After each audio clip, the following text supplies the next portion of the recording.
Lee Hall. I enjoy, first of all, knowing you. I also enjoy reading your books. And You do, I know mostly, you do. I just enjoy being around you and just seeing how you communicate what you know deep down is true. And you are able to communicate it in a way that it makes other people almost think, well, of course, even if they've never even ventured into that area before. And so in my book, I really wanted to address the animal rights issue. I want to focus first on your book, and then we'll kind of go back as to how that all got started. Tell me, what made you want to write this book after you already wrote some books on animal rights? Well, I decided that after going to various conferences and school talks and so forth, I heard from people that we needed an animal rights book that brought the philosophy that's out there into words and terms that people could understand, ordinary people could understand, and also activists could use if they wanted to go out and talk to people, communicate, interact about these ideas. And I heard from several people along the way that we have books, we have them on our shelves. I'm glad you're teaching. I've taught animal law as well.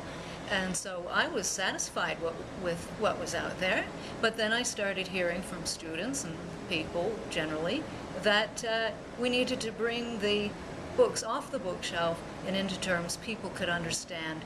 And the other reason, the primary reason that motivated me was what I felt was a lack of, as you mentioned, environmentalism, bringing environmentalism and connecting that with how we live our ordinary everyday lives. The connection of what we eat, the environment, and animal rights.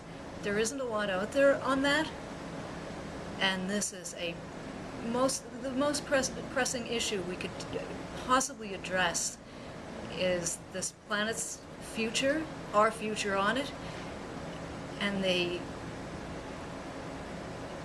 positive things that we can do to stop, impede extinction.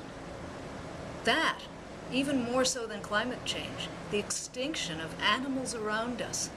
You know, we're talking about 40% of the species, and we live among them. We're part of a community of animals.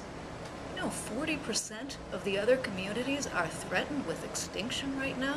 So how do all these things come together? We need to talk about this. We've come, population-wise, we have reached the 7 billion mark this year. We're reaching it right now. How do all these things interact? So that was what brought me to write the book, those two needs. Well, I reviewed the book for American Vegan, as you know, and I was thrilled that you said that it's even been accepted as a kind of a text in a way.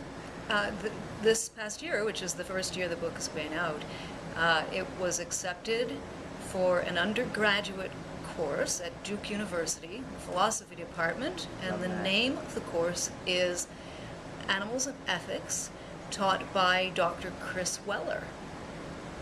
Is that not phenomenal? I am thrilled about it. I'd like to see these ideas, students engage with these ideas. And this will be undergrad. It's a sort of an introductory course, so it speaks to people, yes. What have you found is the terminology or the suggestion that you can make about what to say to them that will make a difference, that will make them want to go then to the next step? Well,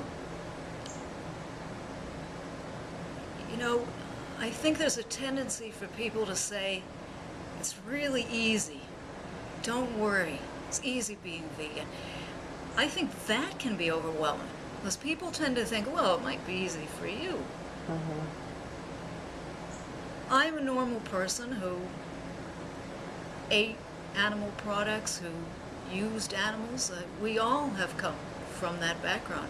We grew up in families where it was acceptable to buy and sell animals. It's something I would catch fish. We all have these shared histories.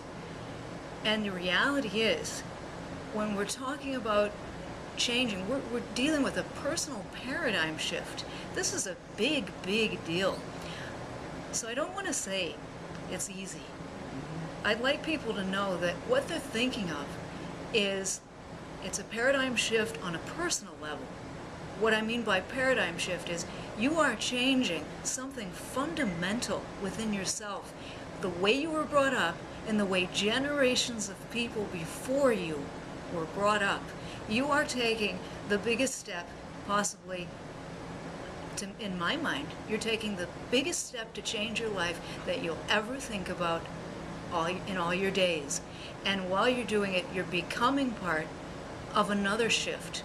And that's that the population is going to need to know. It's upon us now. We're looking at climate disruption. We're looking at the use of land and water to grow animals as commodities so that we can eat them. And how, if we were to eat plants instead, how that would be much less resource costly. So we're learning about these things. People are ready to hear about them.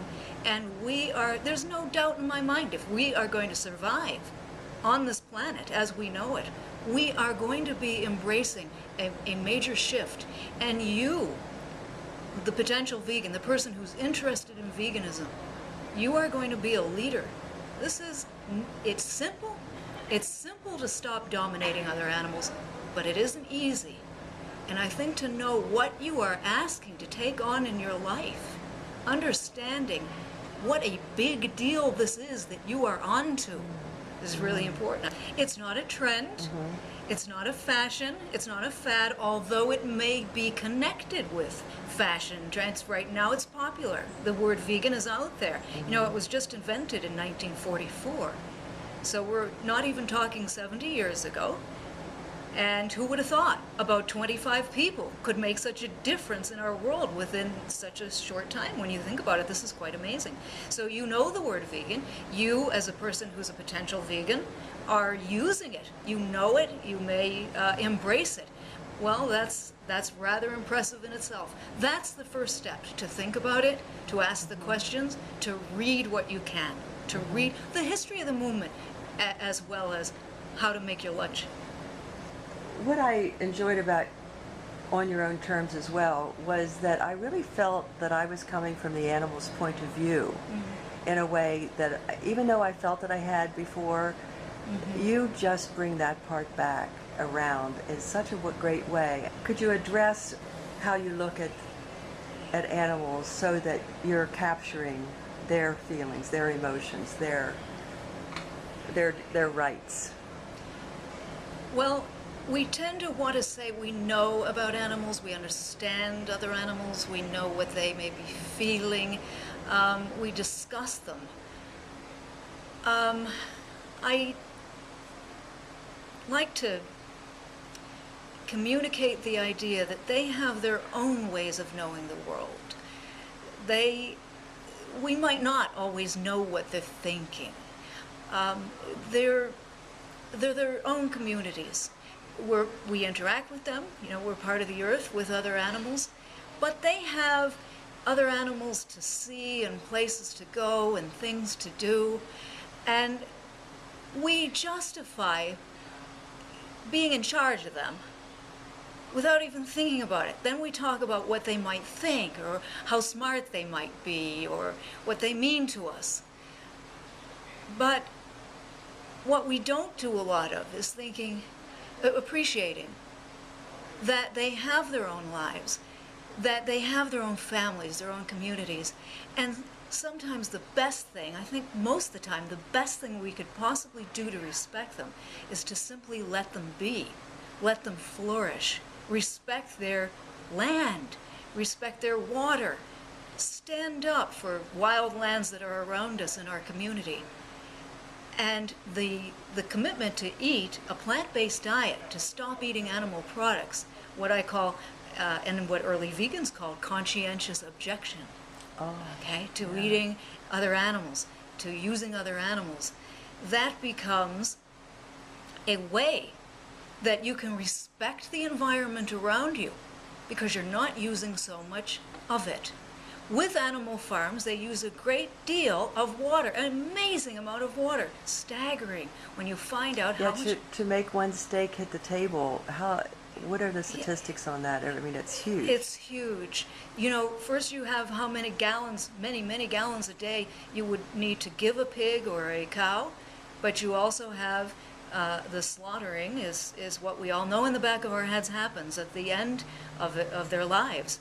They are killed. And that procedure takes up so much water. So, yeah, do plants take up water too? Sure they do.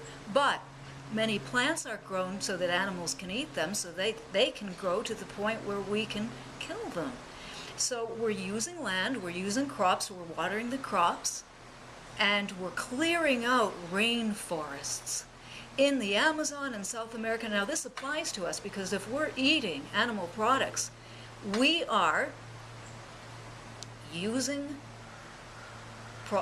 buying products that some part of this procedure wrecked a rainforest somewhere in the world. You can't be eating hamburgers without that connection that somewhere forest land or the beautiful western lands of the United States and North America generally, those gorgeous lands that were once wild and had coyotes and jaguars and pronghorn antelope and all the animals who were out there, and now that's all cleared up into ranch lands.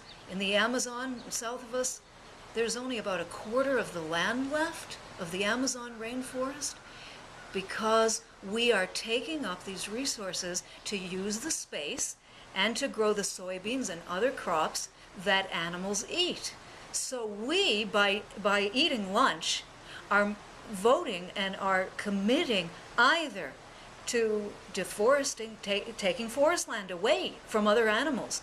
Mm-hmm. We're making that decision, whether we know it consciously, think about it at lunch or not. We actually are making a decision with each bite we eat to either protect and defend forest lands, wild lands, or to decimate them. And what do we want to do? What's best?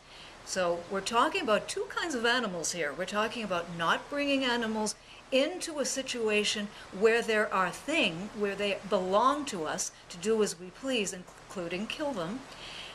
That's one. And on the other hand, by respecting our environment, we're preserving it for other animals who live on their own terms. In relation to wild horses, I think some people feel that, it's okay to go out and round up the wild horses and bring them to, as though they're saving them. Mm-hmm. Would you address that fallacy? That's well-meaning people who are working to either stop the horses from conceiving. In other words, they're trying to stop the horses from having babies at all because they feel that they won't be welcome on the lands of the West. So if they can stop them from having babies at all, the idea is that then they won't be tormented by ranchers or by government agents who would like to drive them off the land. Other people are saying, well, we'll open private lands and we'll give them sanctuary on these. These are well-meaning, and the reason people feel this way is they want to stop what they've been seeing on the television, these helicopters coming out and chasing these wild horses and burros who live on our western states. The government brings the helicopters and chases them off the lands that they live, that they were born on, and that they grow up on. So mares are separated from their foals, and you see terrible things that we won't mention on this beautiful video that you're making. But you can imagine what happens when a helicopter is chasing horses. It's not a pretty sight. It's a terrible sight to see. And people are concerned. What can we do to stop this? But what we can do to stop this is to say, first of all, now I have made, and this is the first step, have I made a commitment to stop eating the products of ranchers? because the reason the horses are being moved is because ranchers want that territory, and the government is helping them with very inexpensive leases to get their cattle and sheep on that land and take the water and the land away from the horses. So what can we do in our lives? We actually could have an impact. It's not enough to say, let me save the horses. First of all, we have to say, what are we doing to opt out, conscientious objection, to the industry that pushes free animals off the land and away from the water? So have we taken that personal step? Have we said, I don't want to be a part of that anymore. I don't want to be the cause of other animals being harmed and being chased off their lands. We think of a worse thing than to be chased away from where we grew up the people we live with, and if we don't want to move ourselves? Can we think of something more devastating than being chased away, herded away? There's nothing worse than being taken off your land.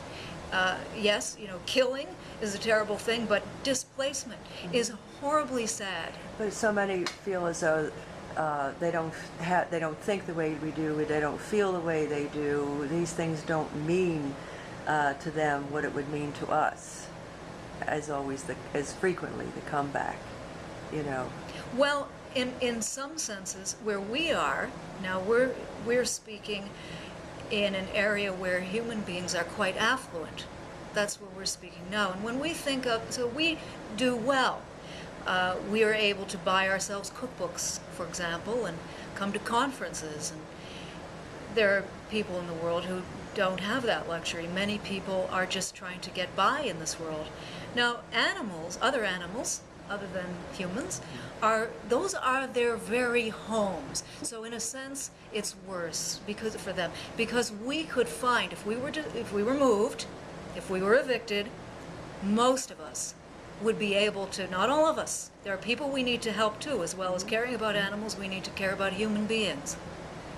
But most of us could do something in human culture. We could find another way.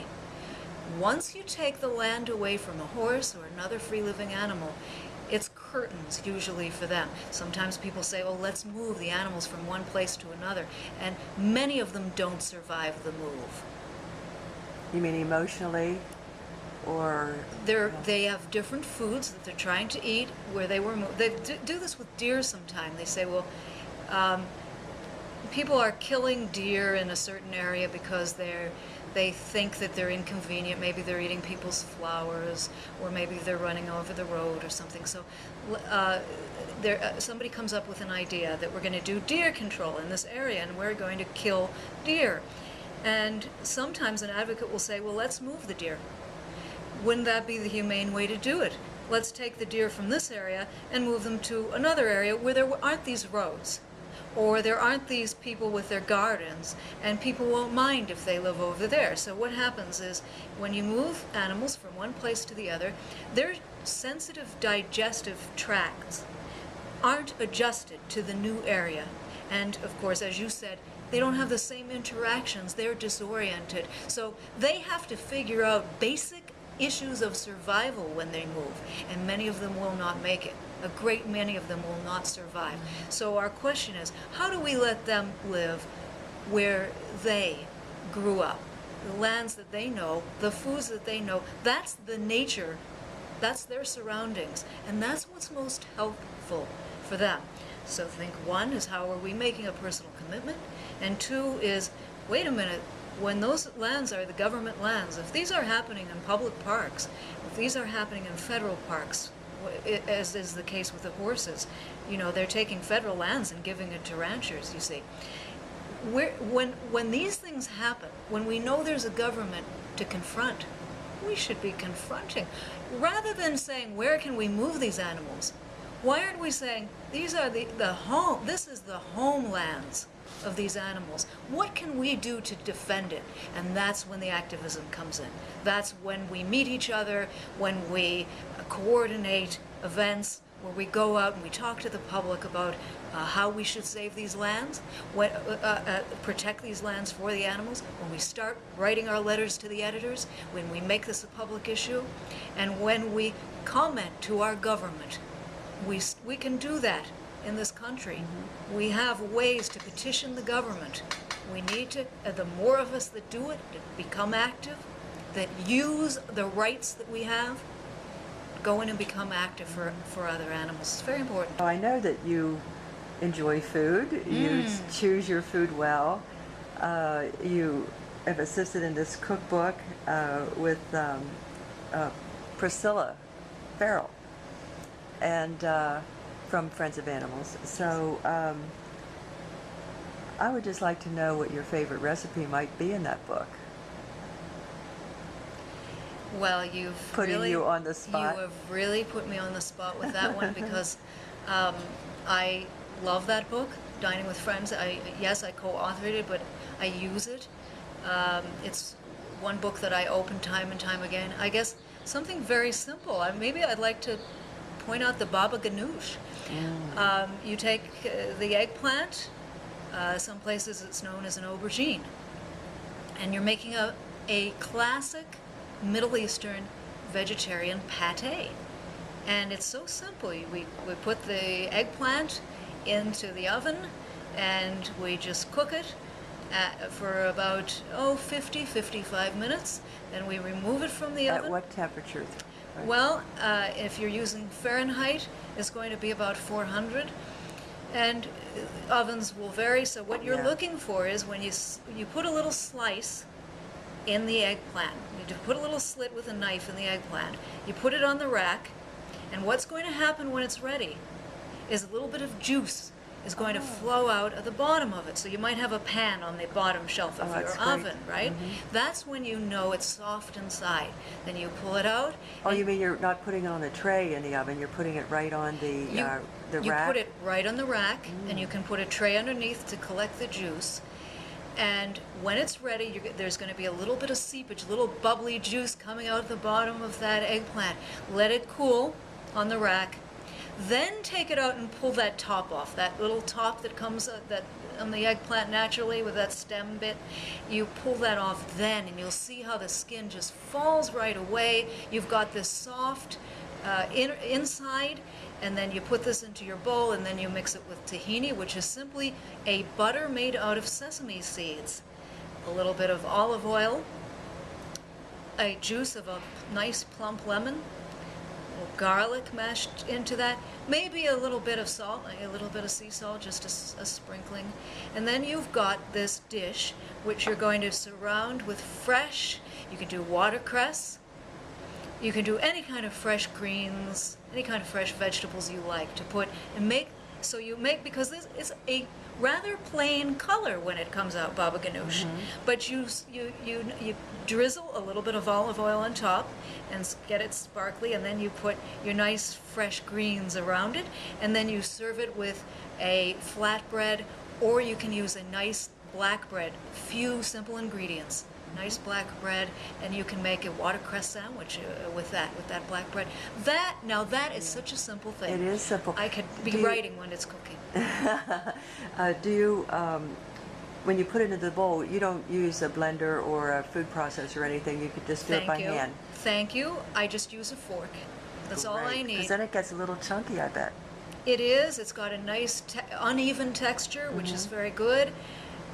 Yes, there's a little soft, stringy bits and a very interesting texture. And that is a classic dish. I bring that up because that is a simple food that people have been eating for centuries and centuries. And this is something you can bring to a potluck and have all that history behind it. Vegetarianism is, being a vegan is traditional. Lee Hall, thank you so much. Thanks, Linda.